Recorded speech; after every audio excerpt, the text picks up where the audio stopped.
কেউ হারাতে পারতেছে না কাহিনী দেখে। এটা আবার কি কাহিনী? রহস্যটা কি? ফার্স্ট অফ অল অনেক দিন পরে প্রেস কনফারেন্স ভালো লাগতেছে সবাইকে দেখে। আর আলহামদুলিল্লাহ আমরা খুবই ভালো ক্রিকেট খেলছি। বোলিং ডিপার্টমেন্ট বলেন, ব্যাটিং ডিপার্টমেন্ট বলেন, আমরা টিমের জন্য যার যেই রোল সবাই সেটা ফুলফিল করছে। এর জন্যে হয়তোবা আমরা সবার থেকে টপে আছি। ইনশাআল্লাহ আমরা চেষ্টা করব যে নেক্সটে যে সেমিফাইনাল খেলা আছে ওইটাও আমরা সেই একই পারফরমেন্স একই প্রসেস আমরা এটা অব্যাহত রাখবো, আমরা চেষ্টা করব। তো ইনশাআল্লাহ একদিন গ্যাপ আছে, অবশ্যই প্ল্যান হবে কার সাথে খেলা হবে, কি হবে না হবে। তো আমরা চেষ্টা করব আমাদের বেস্টটা দেওয়ার, যেটা আমরা লাস্ট 7টা ম্যাচে আমরা দিয়েছি। এই যে বললেন যে অনেক দিন পর প্রেস কনফারেন্সে আসতে পেরে ভালো লাগছে, কিন্তু আপনার তো সেই সম্ভাবনা ছিল নিয়মিত আসা, এটা নিয়ে একটু আক্ষেপ আছে কিনা? না, কোনো আক্ষেপ নাই। হয়তোবা আমাকে আরেকটু সুযোগ দিলে হয়তোবা ভালো হতো, বাট আল্লাহ যা দিয়েছে, রিজিকে যা আছে এটা তো আসলে কেউ ফেলতে পারবে না। তবে আমি মনে করি যে এক্সপিরিয়েন্সটা ম্যাটার করে। তো আমরা সব সময় সাধারণত বলি যে এক্সপিরিয়েন্স অনেক ম্যাটার করে, বাট আসলে কাজের সময় আসলে এটা খুব একটা বেশি দেখা যায় না। নিশ্চিন্তে খান স্বাস্থ্যকর অল টাইম পান, অল টাইম হেলদি লাইফ। তো আমি বিশ্বাস করি যেখানেই খেলি বা যেই ফরম্যাটেই খেলি না কেন, ভালো খেলার চেষ্টা করি, নিজেকে ফিট রাখার চেষ্টা করি, টিমকে যেভাবে হেল্প করা যায়, ফিল্ডিংয়ে হোক, ব্যাটিংয়ে হোক, বোলিংয়ে হোক, যেভাবেই হেল্প করা যায় চেষ্টা করি নিজের এক্সপিরিয়েন্সটা শেয়ার করার। নাইম ইসলাম, মার্শাল আইয়ুব, শামসুর রহমান শুভ, এদেরকে তো আসলে অ্যাটলিস্ট টেস্ট ফরম্যাটে বিবেচনা করা যেত নাকি? আমার মনে হয় অবশ্যই করা যেত। আমরা আমি যদি ভুল না বলি, আমরা লাস্ট 3-4 বছর আমরা নাইম ভাই হোক, মার্শাল আইয়ুব হোক, আমার হোক, আমরা কিন্তু যথেষ্ট পরিমাণে ভালো খেলেছি, রান করেছি। অ্যাটলিস্ট দেখেন ন্যাশনাল টিম তো এটা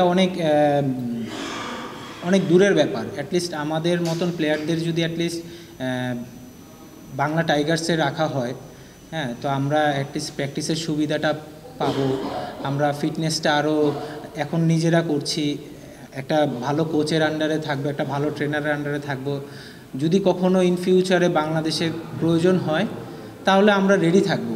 হ্যাঁ, তো আমার মনে হয় যে আমাদের পারফরমেন্সটা এবং আমাদের এক্সপিরিয়েন্সটা আমার মনে হয় কাউন্ট করবে।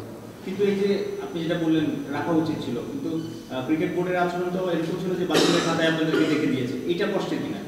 কারণ কোথাও তো ডাকিনি।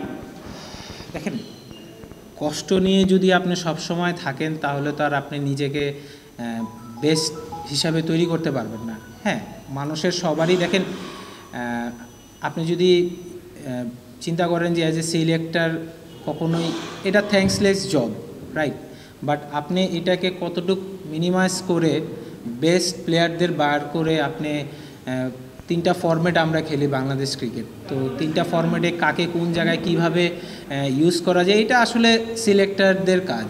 হ্যাঁ, তো আমাদের এক্সপিরিয়েন্স আল্লাহর রহমতে 19-20 বছর হয়ে গেছে বাংলাদেশ ক্রিকেটে, ডোমেস্টিকে প্লাস ইন্টারন্যাশনালেও। তো আমার মনে হয় যে আমাদের এই এক্সপিরিয়েন্সটা ইয়াং জেনারেশনের জন্য কাজে দিবে। আমাদের চিন্তাভাবনা, আমরা কিভাবে নিজেকে মেনটেন করি, তো এই জিনিসগুলো না আসলে ইয়াং জেনারেশনের জন্য অনেক হেল্প হবে। আপনি ইয়ং জেনারেশনের কথা বলছেন, ঈশান আলমের ব্যাটিং এই টুর্নামেন্ট যদি দুর্দান্ত, ওকে নিয়ে কি বলা আছে? যদি এই ম্যাচ খেলে না, তারপরে দেখেন, আমার মনে হয় জিসানকে আপনারা খুব বেশি হাইপ দিয়ে দিচ্ছেন। ছেলেটাকে খেলতে দেন, আরও 1-2-1.5 বছর ডোমেস্টিক ক্রিকেটে পারফর্ম করুক, তারপরে ছেলেটা ন্যাশনাল টিমে খেললে আমার মনে হয় ছেলেটার জন্য খুব ভালো হবে। নো ডাউট ওর স্কিল, ওর হিটিং এরিয়া অসাধারণ। হ্যাঁ, ওর প্লেয়ার হিসাবে ওর কোনো ডাউট নেই, ভালো ফিল্ডার, হ্যাঁ, সময় মতন বলও করতে পারে, তো একটা খুব ভালো প্যাকেজ।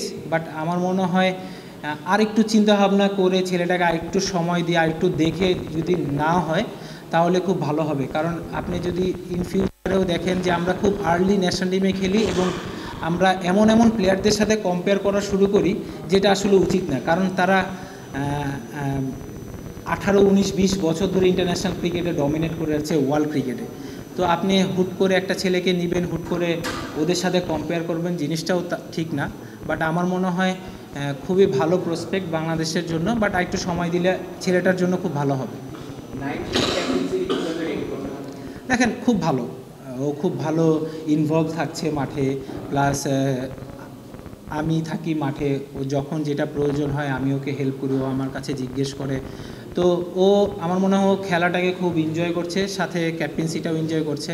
আমার মনে হয় খুব ভালো কম্বিনেশন নিয়ে ও আগাচ্ছে।